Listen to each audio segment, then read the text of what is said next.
জগন্নাথ, জগন্নাথ, ধ্রুব জগন্নাথ। আরে একে কেন মারলি তুই? এই পুলিশ স্টেশনে দাঁড়িয়ে গুলি চালিয়ে দিলি তুই? বন্দুক থেকে হাত নিষ্পিস করে তোর? ক্রিমিনাল দেখলে কন্ট্রোল করতে পারি না স্যার। তা বলে সবাইকে মারবি? আমরা প্রতি বছর রাবণকে জ্বালাই। উনি কিন্তু সীতামাকে একবারই কিডন্যাপ করেছিলেন। তাহলে আমরা কেন ক্রিমিনালদের মারতে পারবো না যারা রোজ অন্যায় করে? এই রকম ক্রিমিনালদের ধরার জন্য আমরা পুলিশরা বসে আছি। আমরা ওদের অ্যারেস্ট করি, তারপর কোর্টে হাজির করে দিই। আর এসব কাজ করতে কতদিন সময় লাগে? 3 মাস বা 6 মাস, হয়তো কখনো বা 1 বছরও লাগতে পারে, তাতে কি? আর সে কদিন আপনি শান্তিতে ঘুমাতে পারেন। আমার তো ঘুম আসে না স্যার। আমিও লালাকে না ধরতে পেরে বহুদিন ঘুমোতে পারিনি। এই দেখ, এই সব করা হচ্ছে হাই প্রোফাইল ক্রিমিনাল, দেখতে পাচ্ছিস? কেস নিজে হাতে টাইপ করেছি আমি। এবার কি সব কটাকে শেষ করে দেবো? এটাই করা উচিত স্যার।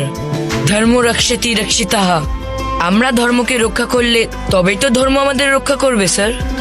জন্মসূত্রে ব্রাহ্মণ, কিন্তু কর্মসূত্রে ক্ষত্রিয় তুমি।